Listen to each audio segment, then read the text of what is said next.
Hay poder en Cristo Jesús. Mis hermanos, nos preparamos, los niños bajan a sus clases, o ya los bajaron. Vamos a tener Junior Church.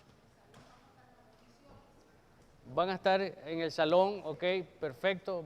Van a estar en el salón. Este es misionero y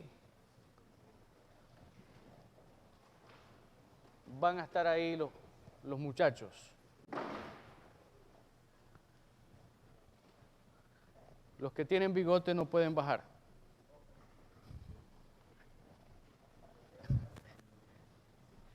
Entonces vamos a tener un montón de adolescentes quitándose el bigote en la mañana. Mi hermano, que el Señor les bendiga. Le damos gracias al Señor. Hoy vamos a hablar un poquito de esa lectura que hemos tenido en Primera de Corintios, capítulo 10.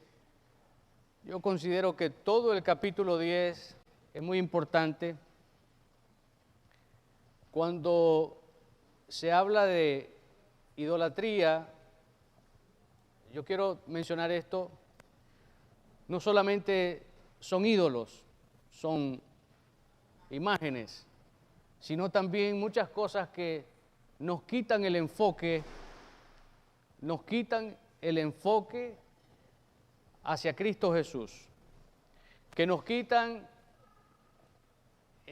la perspectiva o la visión de que el Señor está en primer lugar. Yo quiero decirles esto, el Señor es grande, es poderoso, es omnipresente, es omnisciente, es único. Y Él no comparte con nadie. Él es soberano. Y por lo tanto, Él requiere que nosotros le demos lo que Él se merece. El primer lugar. Muchas veces nosotros decimos, no, en primer lugar tengo que estar yo, después mi familia y después la iglesia. Y ahí estamos poniéndolo en tercer lugar. Y cuando entramos en idolatría, podemos idolatrar cosas materiales. Puede ser un ídolo lo que usted más ama. No sé si usted ama ese aparatito que le llaman inteligente. El teléfono, el celular. Pero le quita el tiempo, desafortunadamente. Le quita el tiempo. Pero no vamos a hablar de eso tampoco, porque ya muchos se me están echando así como, nos van a tocar la computadora, el celular. No quiero meterme en ese lío, en ese problema.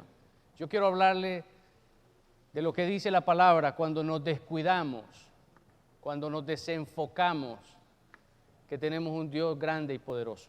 Eso es todo. Y después de esto que usted escuche, quizás usted va a hacer una lista de cosas que va a querer sacar. Quizás usted va a hacer una lista de las cosas en las que se identifica. Quizás usted mismo va a decir o pedirle al Señor que le ayude para poder caminar como el Señor demanda. Quiero invitarlos a la lectura de hoy. Vamos a tomar el versículo 13, Primera de Corintios 10, versículo 13. Y quiero leerle para ustedes. La palabra del Señor dice: no os ha sobrevenido ninguna tentación que no sea humana, pero fiel es Dios, que no os dejará ser tentado más de lo que podéis resistir, siendo que dará también juntamente con la tentación la salida, para que podáis soportarla. Vamos a orar. Señor y Padre nuestro, te damos toda gloria, Señor, y toda honra. Padre, sabemos que tu palabra es poderosa, es transformadora, es ungida y que a través de la obra del Espíritu Santo hace el efecto en cada corazón, a ese efecto que tanto necesitamos. Gracias te damos, oh Dios, por tu amor y tu inmensa misericordia.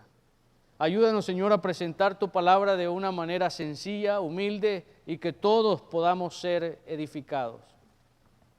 Te damos las gracias, Señor, en Cristo Jesús, nuestro Señor y Salvador. Amén. Muy bien. Recuerda que Dios sabe exactamente cuánto podemos soportar. Eso cada uno de nosotros lo sabe. Nadie se puede comparar con Job. Ustedes saben la historia de Job. Ustedes saben lo que le sucedió a Job. Era una noticia tras la otra, tras la otra, tras la otra, y así mismo iba perdiendo ganado, iba perdiendo propiedades, iba perdiendo sus hijos, y al final termina con una lepra. Y muchos de nosotros nos atrevemos a decir, ay, es que estoy pasando las de Job. Mentira. Usted nunca va a pasar las de Job, porque usted es especial para Dios, como lo fue Job. Job fue especial. Job sabía y reconoció un Dios grande. Y al final él dice, de oídas te había oído, mas ahora mis ojos te ven. Cuando el Señor ya le está retribuyendo todo, y yo creo que no se lo esperaba, le retribuyó todo. Camellos, el doble. Animales, el doble. Propiedades, el doble. Hasta hijos. Pero eso tuvo que pasar un tiempo, mis hermanos.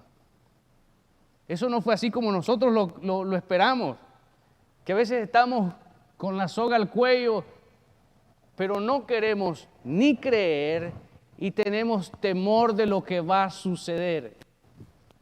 Y ahí el Señor no puede trabajar. Ahí el Señor no puede trabajar. Todos nosotros sabemos exactamente cuánto podemos soportar. Y Él ha prometido que no permitirá que lleguemos al punto de quebrarnos. El Señor no nos va a quebrar o no nos va a separar de Él. Él siempre está con nosotros. Nuestro Padre eterno nos invita a que confiemos en Él. Dios nos da una palabra de confianza. Esta es la palabra de confianza que tenemos hoy. No os ha sobrevenido ninguna tentación que no sea humana. Lo que le sucedió a Job fue humano. Lo que nos sucede a nosotros es humano. Pero ¿qué más dice? Pero fiel es Dios. El sol sale para todos, para buenos y malos, para justos e injustos. Pero fiel es Dios, ahí está el sol. El Señor es fiel. Y el río sigue su cauce. ¿O ustedes han escuchado que el río Hudson cambió de dirección? No, lo tenemos ahí cerca. El Señor es fiel. El Señor nos despierta y ahí está el sol. Algunos días nublados, porque tiene que haber lluvia. Otros días soleados que no soportamos el sol, pero ahí está. Tenemos 24 horas. ¿Qué hacemos en esas 24 horas, aparte de las 8 horas que tenemos que dormir? Y hay quienes no pueden dormir por tantas ocupaciones que hay. Pero el Señor es de orden. El Señor nos da 24 horas con un espacio para poder meditar, para poder pensar. Es más, Pablo dice que debemos de mantenernos siempre orando, orar sin cesar. Podemos estar trabajando y orando. Podemos estar en casa haciendo algunas cosas y podemos estar orando. No sé cuántos de ustedes están en casa y de repente piensan en una persona. ¿Saben qué, hermano? Llámenlo. Llámenlo. No solamente piensen o oren. Nosotros algunas veces decimos, estoy orando por usted, hermano. Pero tenemos que orar. Tenemos que orar. Y cuando usted está pensando en una persona, llámelo. Porque algo está pasando. Y si le dice, no, hermano, todo está bien, dele gracias a Dios porque todo está bien. El Señor nos da esa promesa. Él es fiel. Y no va a venir sobre nosotros una tentación que no podamos soportar, sino que también juntamente con la tentación, la prueba, juntamente viene la salida, la forma en que lo vamos a resolver. Pero para eso tenemos que tener confianza en Dios y creer en Dios. ¿Qué sucedió con este hombre que se le acercó al Señor, Jairo? Y uno de sus criados le dijo, Señor, ya no moleste al maestro. Ya murió. Ya tu hija murió. O sea, como quien dice, ya está descansando. Ya no molestes al maestro. Pero él tenía en su corazón que Jesús podía hacer la obra.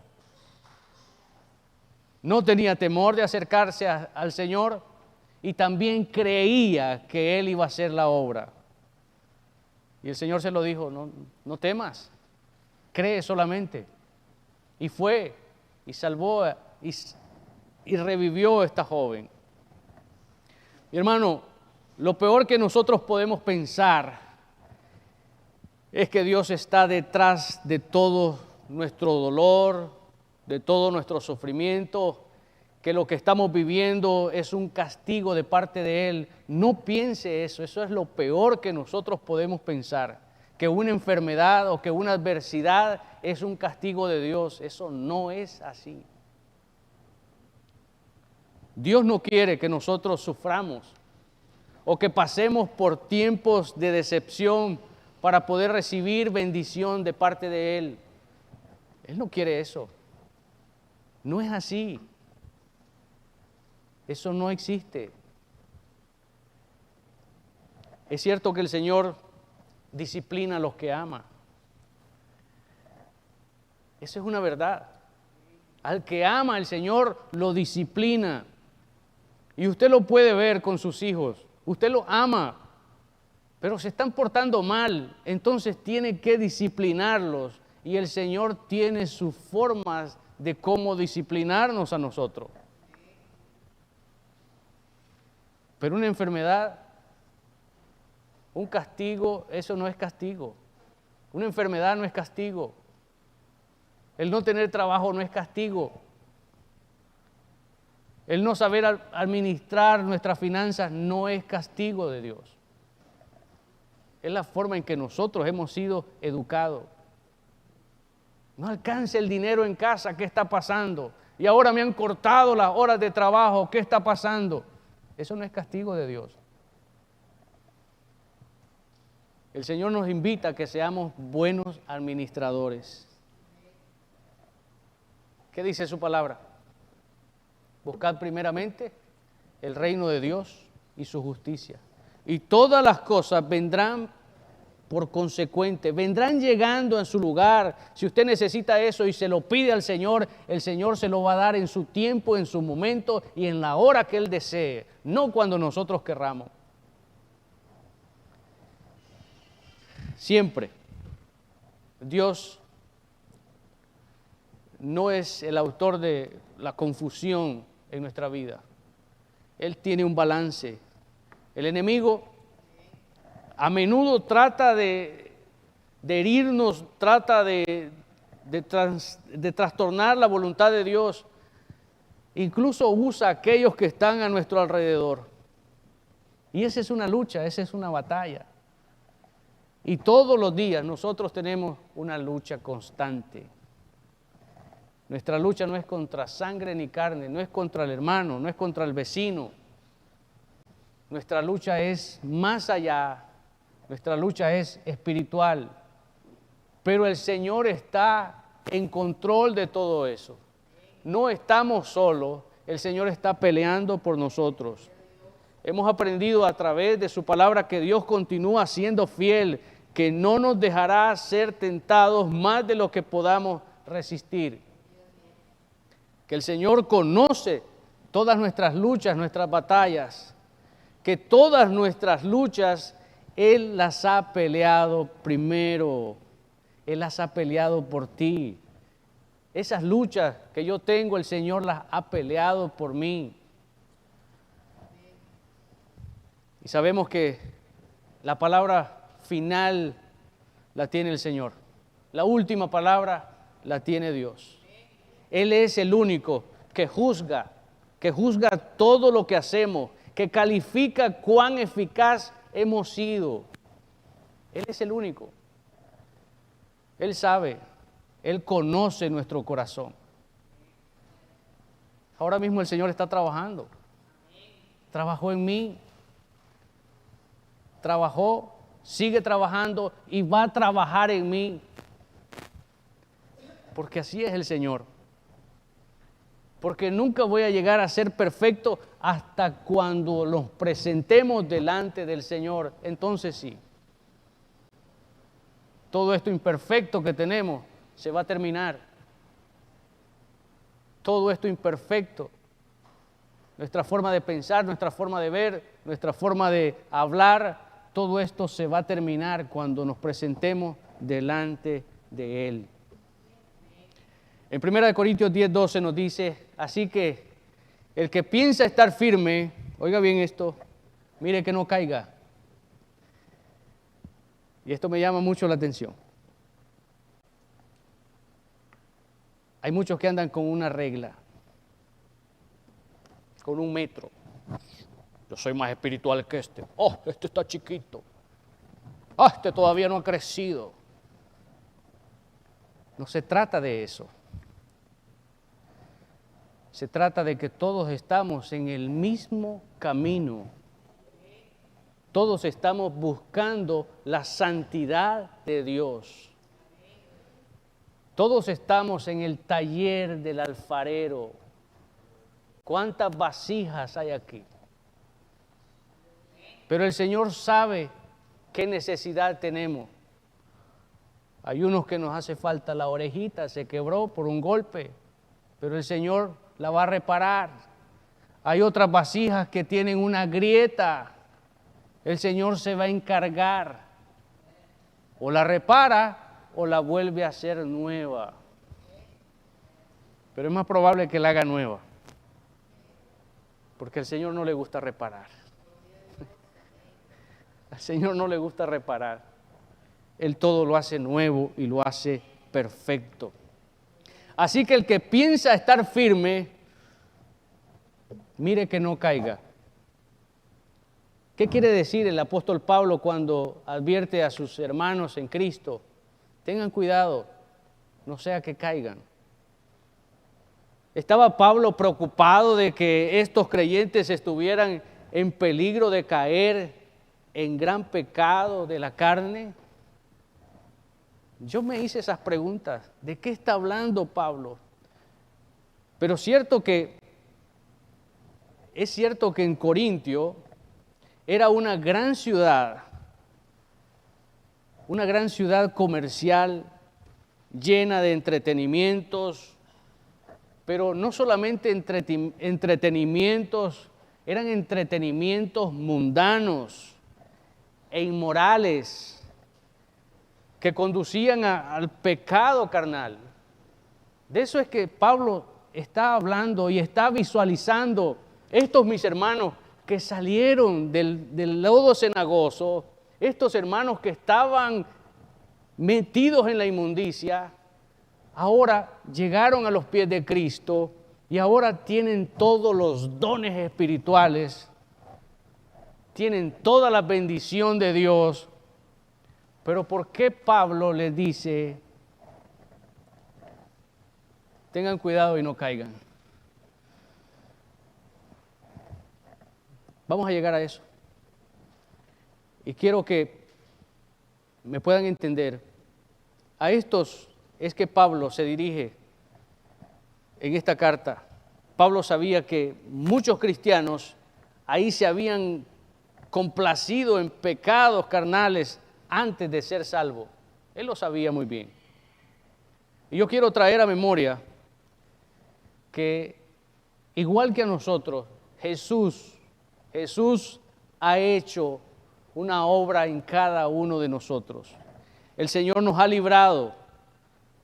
Él libró a estas personas de sus hábitos, de su lujuria, de su fornicación, de su inmoralidad. Entonces, la pregunta es, ¿a qué caída está hablando o se refiere Pablo? Mira, que no caigan. Cuídense de que no caigan. Me gustaría que revisemos el capítulo 9, Primera de Corintios, de la primera carta a los Corintios, el capítulo 9, y nos vamos a ir a los últimos versículos del 24 en adelante. Y yo quiero que leamos esto con mucha paciencia, porque Pablo está diciendo en el versículo 24, ¿no sabéis que los que corren en el estadio, todos ciertamente corren, pero uno solo se lleva el premio? Continúa diciendo, correr de tal manera que lo obtengáis. El apóstol Pablo está diciendo, tengo que correr esta carrera de la fe con determinación. No puedo permitir que nada me descalifique. Él está hablando de una carrera, de una maratón. Yo les mencionaba a mis hermanos, usted puede ir a las oficinas de Nueva York para participar en la maratón de Nueva York y le van a dar un número. No sé cuántas personas corren, no sé si es limitado el cupo, pero son miles de personas las que corren, pero solo uno se lleva el premio. Y para eso yo les mencionaba a mis hermanos el sábado que se necesita preparación. Yo salgo de mi casa 4 cuadras y ya estoy ahogado caminando. Y ahí son kilómetros los que hay que correr. Entonces no estoy preparado. Me pueden dar el pase para que yo me presente a caminar ese día, pero ¿qué va a pasar? Gracias a Dios tienen ambulancia. Quizás paren una ambulancia. Pero eso es lo que sucede. Necesitamos preparación. Dice Pablo, ¿no sabéis que los que corren en el estadio, todos ciertamente corren, pero uno solo se lleva el premio? Corred, dice Pablo, corred de tal manera que lo obtengáis. Ese premio anhelado, tenemos que correrla.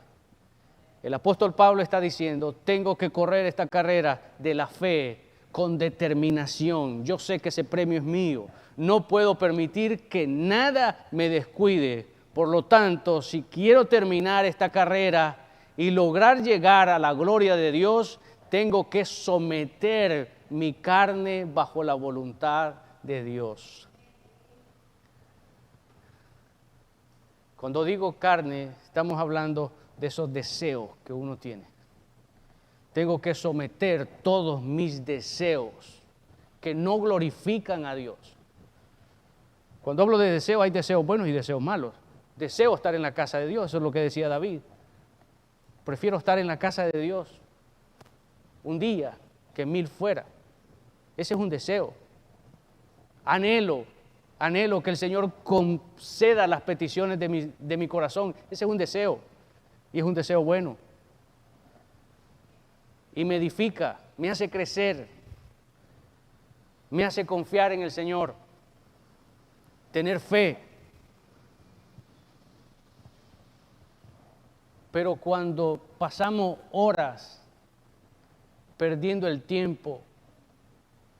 Eso no me edifica. ¿Y qué estoy haciendo? Pero es un deseo. Es un deseo. Gracias a Dios mi mamá no entra en las redes sociales. Tal vez hoy que llegue a visitarla, si Dios lo permite, le voy a enseñar. Pero me gustaría verla como muchos de ustedes miran a sus seres amados. Ella todavía es del telefonito y hasta ahí. Y cuando llaman mucho entre semana, lo desconecta para que el teléfono no le moleste. O sea que si tengo una emergencia, tengo que esperar hasta que conecten el teléfono para poderle avisar.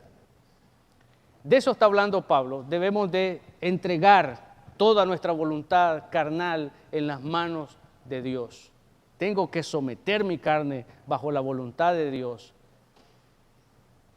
Tengo que aprender a decir no. Usted sabe, hermanos, que esas solo son 2 letras y cuesta decir no.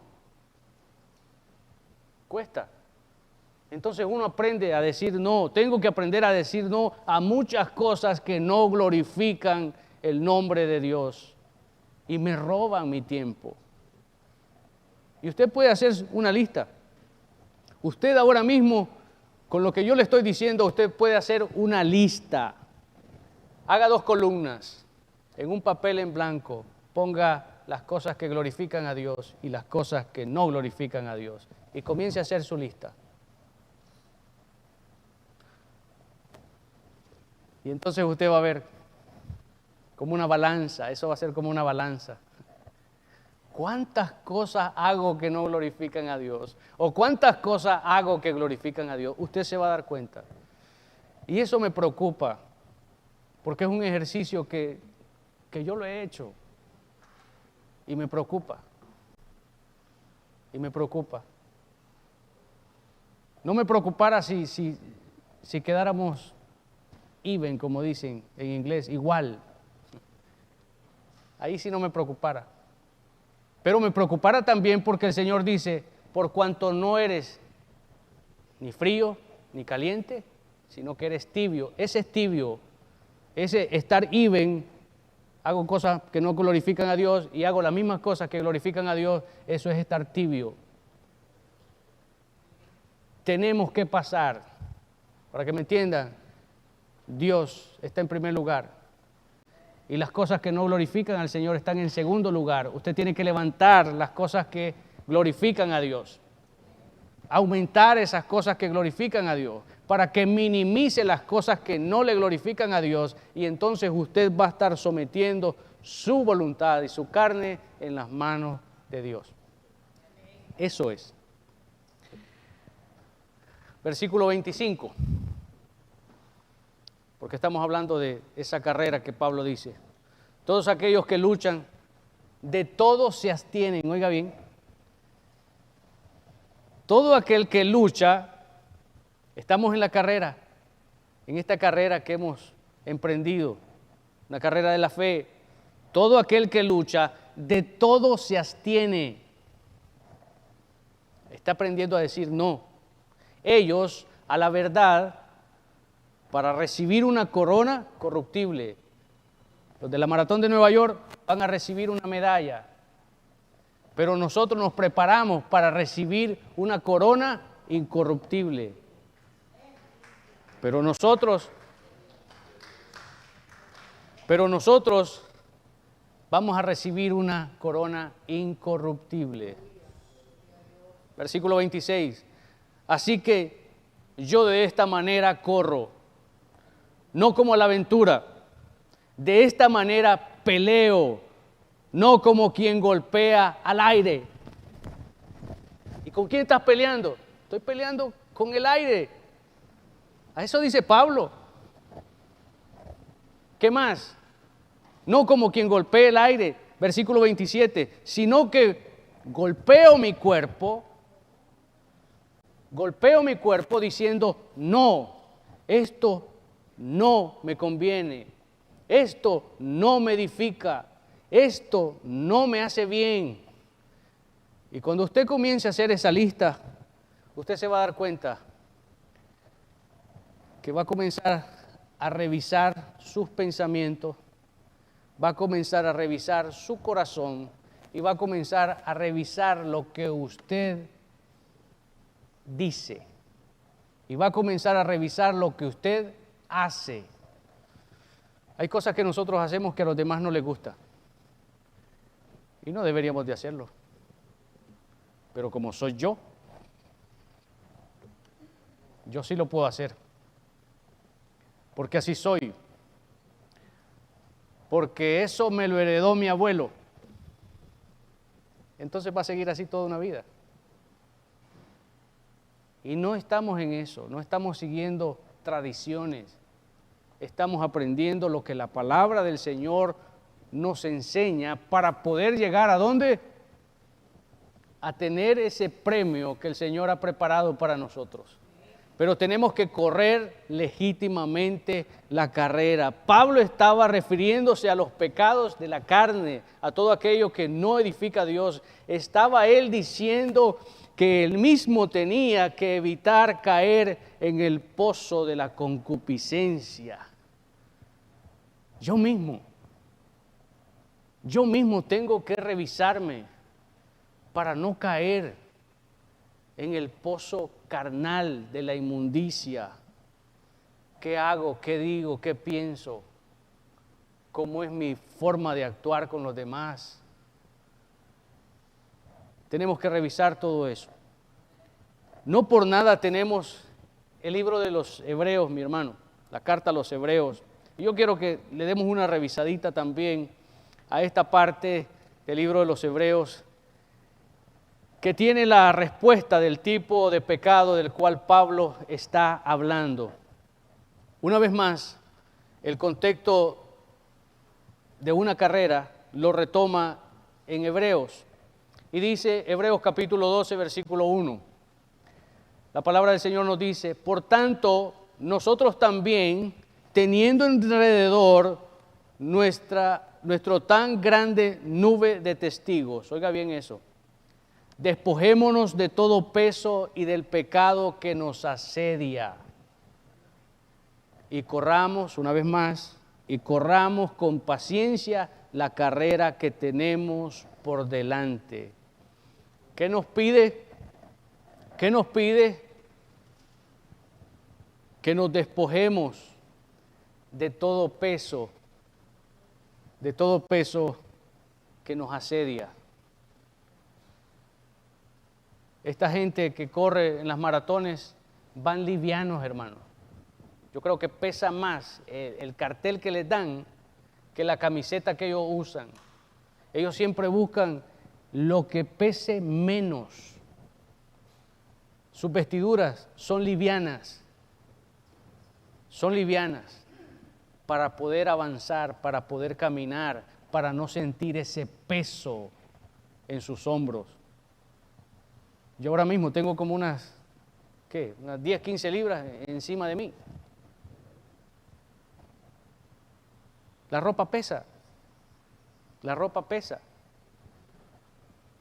Entonces estoy haciendo un esfuerzo, mi cuerpo está haciendo un esfuerzo para sostener ese peso. Pablo les dice, tienen que dejar todo peso que les asedia y corran con paciencia, porque en la agonía de querer ganar podemos hacer trampa. En el afán de querer ganar esa corona podemos hacer trampa. Y lo hacen, ustedes lo han visto. En esas maratones lo hacen. Se acercan a otro y le ponen ahí, se cayó, ya está descalificado, pero ellos siguen corriendo. Hacen trampa. Pero si los referees lo llegan a ver, lo descalifican también. Y de eso es que Pablo está hablando.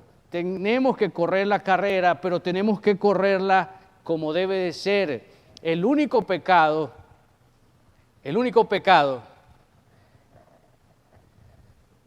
que tiene el poder de descalificarlos de la carrera se llama incredulidad. Pablo no está hablando de las borracheras. Pablo no está hablando de todo eso que ellos tenían antes de ser convertidos. Eran idólatras, eran hombres del mundo, mujeres del mundo. Pablo está diciendo en hebreo, y lo vamos a ver más adelante, que el peor y el pecado que a Dios no le agrada es el pecado de la incredulidad. Por eso esta mañana yo quiero insistir en que no tenemos que tener temor. No temas. No temas. Así sea joven, así sea adulto, así sea anciano, no tema, cree solamente. Pablo estaba hablando de la fe en Dios.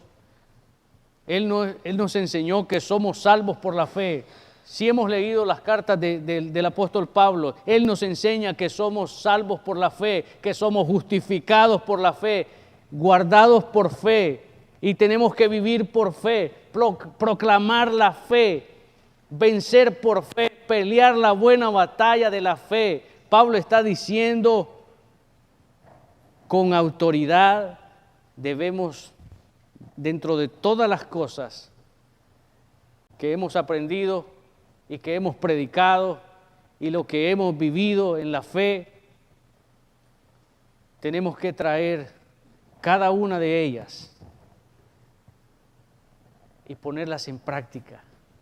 Pero tenemos que desechar toda duda, porque no trabaja el Señor cuando hay duda, no trabaja el Señor cuando hay temor. ¿Qué le dijo a Josué el Señor cuando Moisés muere y pasa el luto? Porque ellos pasaron un tiempo en luto con la muerte de Moisés. Y le dice a Josué, ahora te toca a ti dirigir este pueblo. Y de una el Señor le dice, mira que te mando, que te esfuerces y seas valiente. Y no temas, ni desmayes, porque Jehová tu Dios estará contigo donde quiera que tú vayas. Y usted puede seguir leyendo y encontrará que a Josué es la persona que el Señor siempre le dice, esfuérzate, esfuérzate. Así como estuve con Moisés, voy a estar contigo, pero esfuérzate, porque no estás solo. Así como estuve con Moisés, estaré contigo y te daré la victoria. Y Josué sabía que ganar la victoria no es porque tenía un buen ejército, era porque Dios estaba con ellos. Y eso es lo que nosotros necesitamos. Cuando nos enfrentamos con esos gigantes, ¿quién puede más? ¿El gigante o nosotros? Nosotros tenemos a Cristo. Nosotros tenemos a Cristo. Y Él es el que va peleando por nosotros. Le damos gracias al Señor.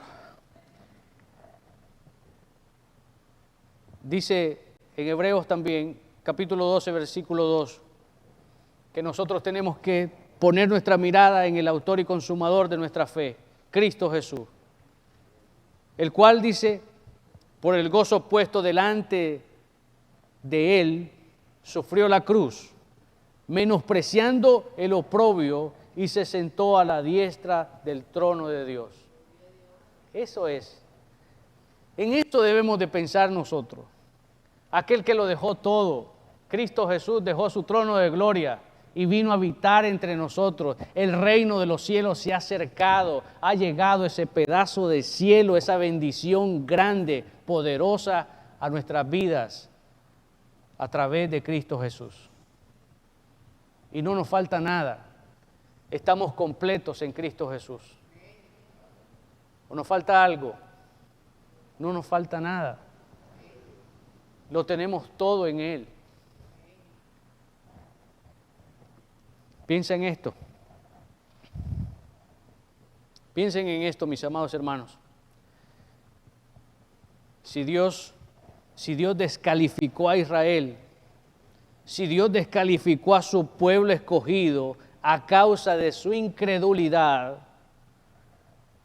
¿por qué se va a compadecer por usted o por mí?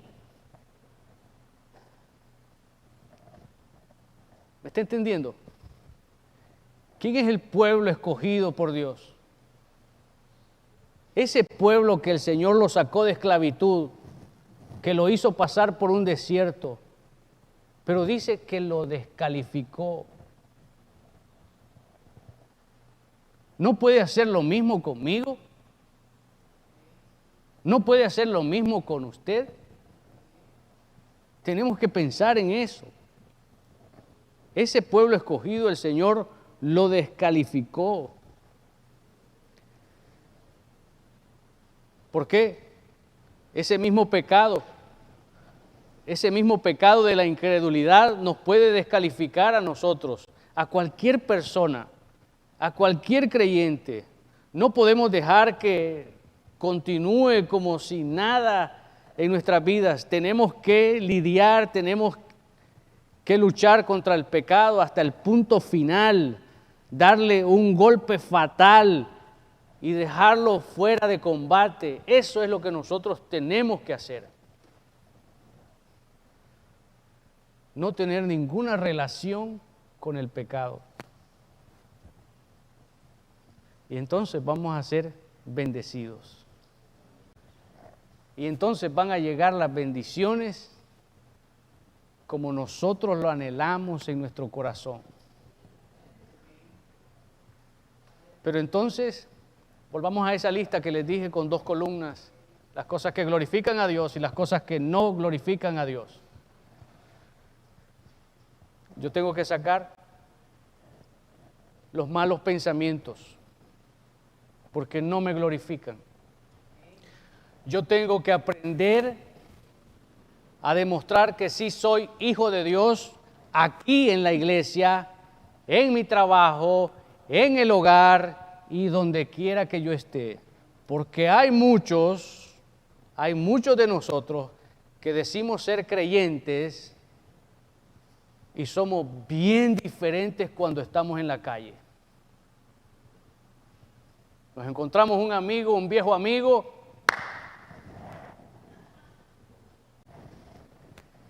no quiero ni hablar. No quiero ni hablar. Porque vuelven a retomar el viejo hombre y vuelven a retomar aquellas viejas palabras que ya el Señor les había puesto un tapón. Es así. ¿Y entonces? ¿Qué hacemos? ¿Qué hacemos? ¿Glorifica a Dios? No podemos agradar a 2 señores. Hemos sido perdonados, hemos sido justificados, hemos sido guardados. Usted ha sido separado de Dios. Por lo tanto, la obra que el Señor ha hecho en su vida es un milagro. Es un milagro. Debemos de pensar en esto. Pablo nos muestra cómo aún los creyentes más ejemplares pueden caer en un estado de incredulidad. ¿Me escuchó? Pablo está diciendo y nos muestra a través de las Escrituras que aún creyentes ejemplares pueden caer en un estado de incredulidad. Y son los más duros. Oiga bien.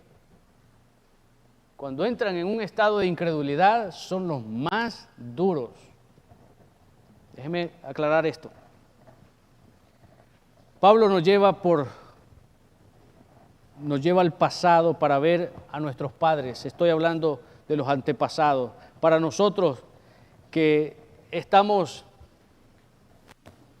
experimentando todo esto, ¿cómo es eso que el pecado más grande es la incredulidad? es algo que Dios no perdona, pero yo quiero que lo veamos a través de las Escrituras. Para nosotros, ¿cómo es este estado de incredulidad? Y veamos lo que dice 1 Corintios, la lectura que tuvimos hoy, versículo 1 al 15. Porque no quiero, hermanos, dice Pablo, que ignoréis lo que sucedió. Recordemos siempre lo que sucedió a nuestros padres. Todos estuvieron bajo la nube, todos pasaron el mar y todos en Moisés fueron bautizados en la nube y en el mar y todos comieron el mismo alimento espiritual. Versículo 4. Y todos bebieron la misma bebida espiritual, porque bebían de la roca espiritual que los seguía, y la roca es Cristo. Versículo 5. Pero los demás de ellos no se agradó Dios, por lo cual quedaron postrados en el desierto. Pablo quería decir esto, o por lo menos podemos interpretar esta parte de esta forma. Nuestros padres, los antepasados, nuestros padres espirituales, fueron los israelitas a quienes Dios libró de esclavitud de Egipto. Es muy importante que usted sepa qué fue lo que pasó.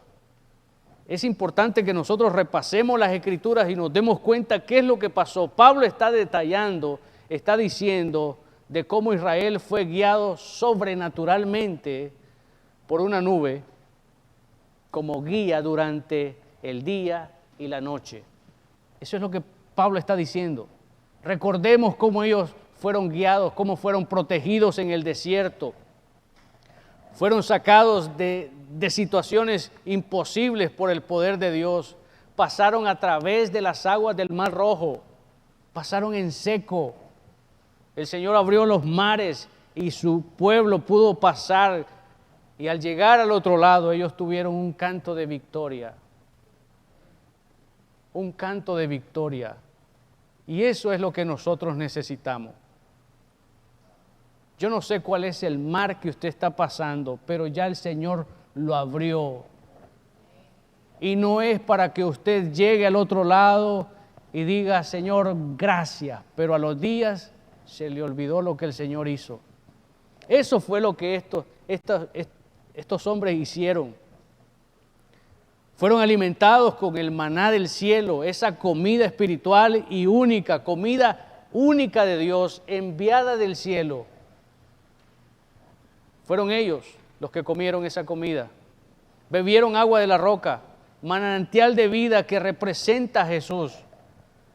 Pablo nos dice que Dios le dio a Israel todo lo que necesitaba para que desarrollara una fe inconmovible. Eso fue lo que hizo. Pero ellos no lo vieron. Las plagas en Egipto, la forma en que el Señor guardó su pueblo, la forma en que el Señor les da fuerza cuando el faraón dice, hay que duplicarles el trabajo a esta gente. Son muchos ya y debemos eliminarlos. Todos. Se les duplicó el trabajo. Faraón quería la misma producción de ladrillos, digamos, pero ahora la persona que fabricaba los ladrillos tenía que ir a buscar la arcilla, tenía que ir a buscar la paja y tenía que buscar todos los elementos y quería la misma producción. ¿Quién les dio la fuerza? El Señor. ¿Quién los sacó con mano dura? El Señor. ¿Quién los llevó al desierto? El Señor. ¿Quién los guardó de la serpiente ardiente? El Señor. ¿Quién los libró de las naciones que estaban alrededor de Israel, del desierto? El Señor.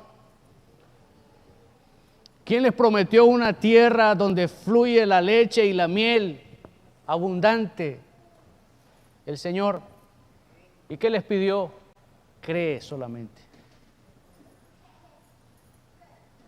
No, pero es que ahí hay gigantes. Cree solamente. ¿Qué dijo Josué y Caleb? Sí, ahí hay gigantes. Pero miren las uvas que trajimos. Ahí hay gigantes. Pero eso es próspero. Es que ahí cae una semilla y nace y da fruto. Era próspero. Sí, pero está lleno de gigantes. Gracias al Señor porque hay hombres como Josué y como Caleb. Esos gigantes los comemos como pan en leche en el nombre del Señor. ¿Ya han puesto el pan en leche o en café? ¿Cómo se pone?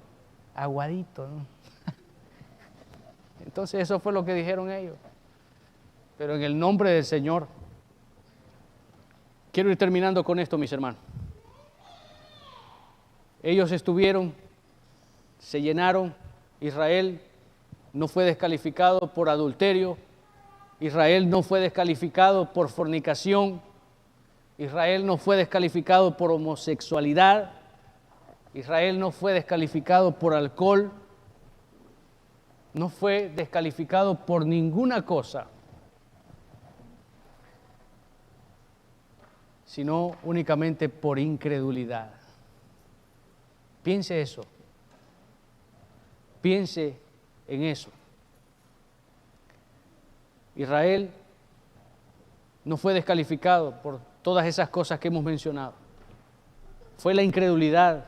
Y no hay pecado que Dios odie, que Dios no acepte más que la incredulidad.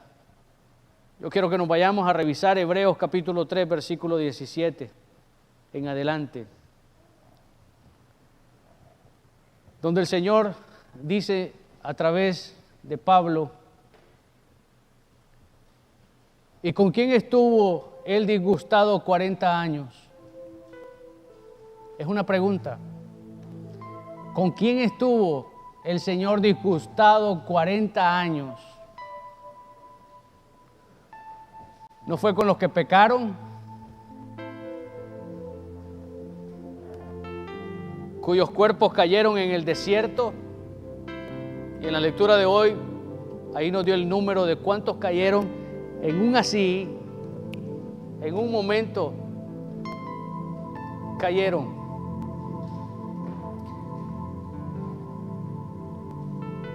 También, ¿qué más dice? Versículo 18. Y a quienes juró Dios que no entrarían en su reposo, sino a aquellos que desobedecieron. Y vemos que no pudieron entrar a causa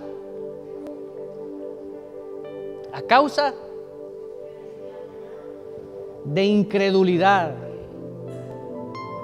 Póngase de pie, mi hermano. Quiero que pensemos un poquito en esto.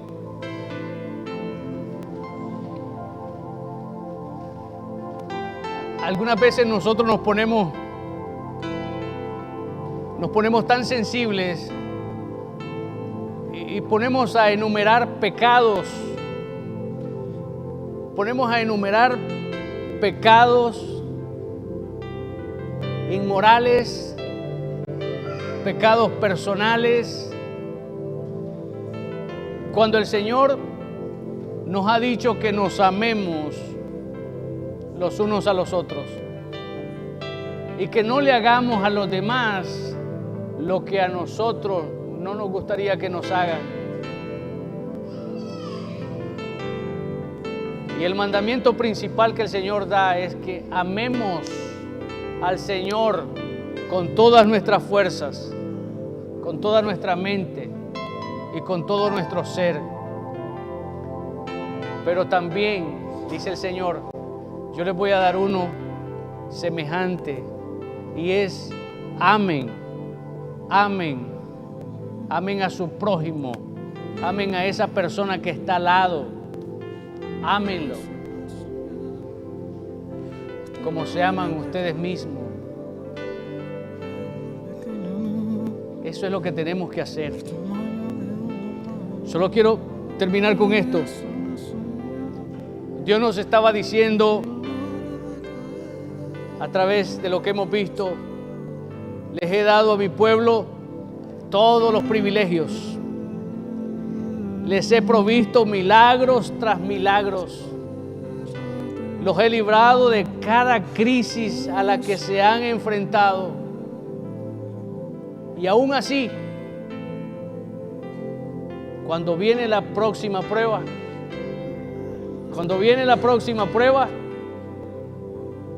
nos quejamos.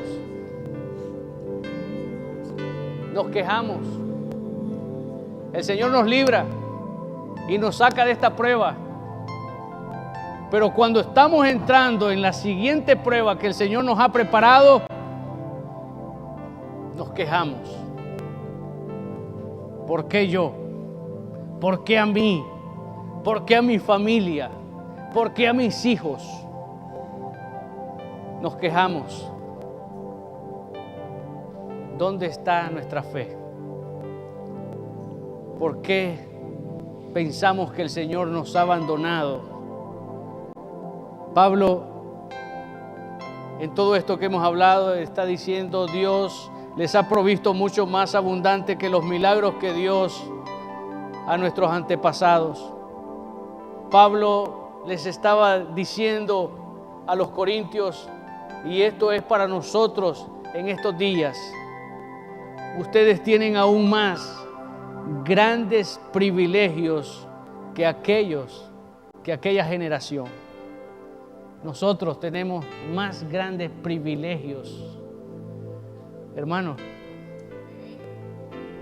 reconozcamos eso, que aquella generación no tenían los privilegios que nosotros tenemos. Podemos venir confiadamente al trono de la gracia de Dios. Podemos doblar nuestras rodillas delante de un Dios grande y poderoso, sin tener intercesor, sin tener un sacerdote, sin llevarle esos sacrificios, esos animales, para que los sacrifique y riegue la sangre para ser perdonados. Y es más, el Señor mismo dice, llegó un momento en que el Señor dijo: ya estoy hastiado de animales gordos, de sangre. Y ustedes no cambian. Ustedes vienen, hacen el sacrificio, derraman la sangre y vuelven a hacer lo mismo. El privilegio que nosotros tenemos ahora es de que podemos venir delante de la presencia de Dios y reconciliarnos de corazón, poner en práctica lo que el Señor ha demandado. Busquemos al Señor, anhelemos su presencia. ¿Qué me quiere decir el Señor? ¿Qué estoy escuchando? ¿Qué estoy viendo? ¿Qué estoy oyendo? Todo eso tiene que ver. Aquí está. Esta es la respuesta. Esta es la respuesta. Ayer pequé. Hoy en la madrugada pequé. Hace 10 minutos pequé. No soy digno. Pero si doblo mis rodillas y me postro delante de un Dios todopoderoso y le digo: Señor, ayúdame, que ya no quiero ser el mismo. Ayúdame. Extiende tu mano de misericordia y tócame. Porque esa es la clave. Esa es la clave. No tener temor. Es que si me meto con el Señor, ay, van a venir los problemas, van a venir las dificultades. Siempre me pasa lo mismo. Me quiero meter con el Señor y vienen los problemas. Así es que trabaja el Señor. Si todo va bien, no es el Señor el que está contento, es el enemigo el que está contento. Porque sabe el enemigo que lo tiene listo, que ya no lee la Biblia, que ya no ora,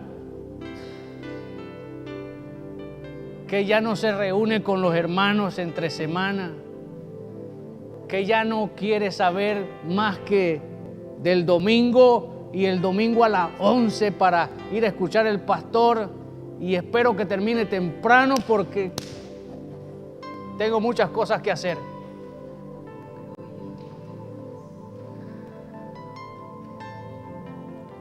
La respuesta está en su palabra. Los corintios estaban a punto máximo de sus bendiciones, eso está claro. Ellos estaban en el punto más alto de sus bendiciones, estaban disfrutando la más alta revelación de Dios. Y aún así, aunque ellos pensaban que estaban agradecidos en la palabra de Dios, maduros en la gracia de Dios, que tenían todo entendimiento espiritual, Pablo les advierte y les dice: tengan cuidado, están en peligro de caer, cuidado, no sean que caigan, así como el Israel cayó en el pasado. Aprendamos de eso. Aprendamos de eso. Y Dios lo va a permitir. No vamos a morir. No vamos a morir como en el pasado. Ese es uno de los privilegios que estamos gozando hoy. Cuando el Señor se portaba mal en el Antiguo Testamento, lo fulminaba. Así mismo, con un rayo, como fuera. Ahora podemos decir con un infarto del corazón. Pero allí mismo, en el problema, lo fulminaba. Ahora no va a morir. Ahora lo que el Señor está pidiéndonos a nosotros es que reconozcamos la gracia de Cristo. Él fue a la cruz a morir por nosotros. Él derramó su sangre preciosa para limpiarnos de todo pecado y de toda maldad. Y todo aquel que confiese que Jesucristo es el Señor será salvo.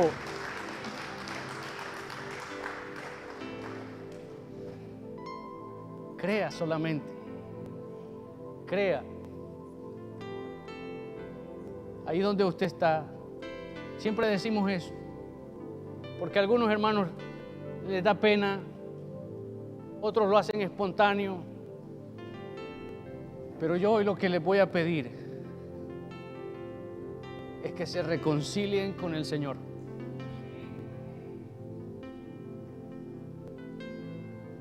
No soy quien, pero es que es la palabra.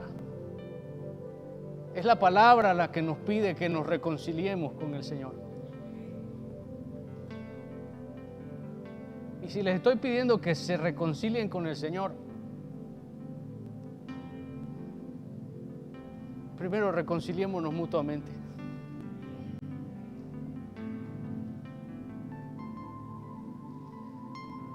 Perdónenme si he fallado.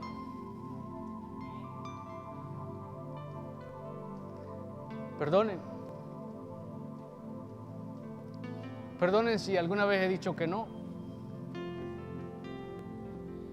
Pero yo quiero ganar esa carrera. Yo quiero ganar esa carrera. Yo quiero ser coronado. Y quiero trabajar legítimamente. Y si el Señor me dice, sin trampas, sin errores, así es como vas a ganar. Entonces abro mi corazón. no solamente para pedirle perdón a ustedes, sino para pedirle perdón a Dios. Aquí hay muchas parejas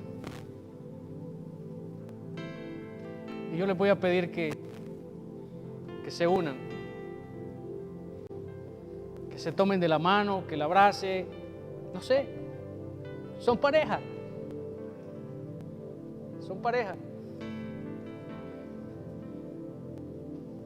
que la busque, que no la deje sola.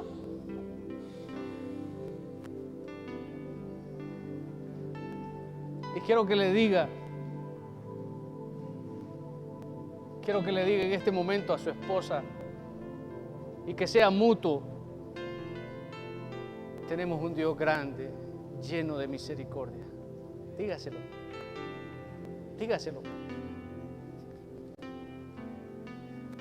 Tenemos un Dios grande, lleno de misericordia. Dígaselo a su esposa, y su esposa dígaselo. Porque lo tenemos. Está ahí el Señor. Y está trabajando. Y esa es la ayuda idónea que el Señor mandó. Ahora, el resto de nosotros, si tenemos una persona que estemos pensando que en algún momento le fallamos, ore por ella. Ore. Y quizás después que salga, porque las tardes las hemos dedicado a la familia, quizás sea justo y necesario darle una llamadita a esa persona y decirle: hoy el Señor me habló y perdóname. Aprendí eso hoy.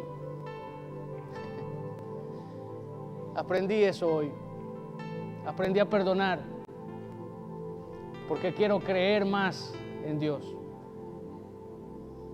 No quiero tener miedo. Algunas veces no pedimos perdón porque tenemos miedo. Algunas veces decimos solamente: ya lo perdoné. No hace falta ese contacto.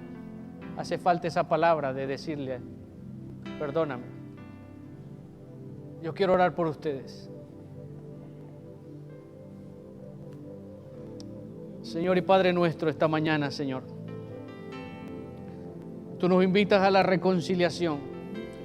Tú nos invitas a mantener siempre una comunión los unos con los otros. Pero esta mañana, Señor, que podemos ver tu inmensa gracia. Sabemos que en el mundo vamos a tener aflicciones y vamos a tener problemas, diferente tipo, diferente situación, pero el Dios no cambia. Ese Dios no cambia. Ese Dios sigue siendo el mismo de ayer, de hoy y de siempre. Pero yo puedo hacer la diferencia, Señor, si tú me das ese toque de tu gracia. Si tú me tocas, Señor, con tu gracia, para que yo pueda demostrar y reflejar el amor que tú has puesto en mí, Señor. Padre, ayúdanos, guárdanos, cuídanos. Sabemos que no nos hace falta nada, que estamos completos en Cristo Jesús. Y que si estamos pasando por momentos difíciles, sabemos que esta leve tribulación no se compara con lo que tú tienes, Señor, en gloria. Tus riquezas en gloria. Ayúdanos, Señor. Mira tu iglesia, Señor. Mira tu pueblo. Un pueblo del cual tú has redimido a precio de sangre. Un pueblo al cual tú has llamado y separado del mundo. Gracias te damos, Señor. Ayúdanos a poder reconciliarnos de una manera genuina, sin ver atrás, Y si vemos atrás solamente para recordar los milagros que tú has hecho en nosotros y tener ese lenguaje de que fuimos, gracias a Dios estamos bien, de que lo que vivimos, lo vivimos por ignorancia y que no podemos pasar por alto el amor tan grande que tú tienes para con nosotros, Señor. Padre, bendice a tu pueblo como solamente tú puedes hacerlo. Bendice los hogares, los matrimonios, bendice a nuestros hijos, a nuestros nietos. Bendice, Señor, tu pueblo. Te damos las gracias en Cristo Jesús, nuestro Señor y Salvador. Amén. Gracias, Señor. Yo veo una pequeña nube del tamaño de una mano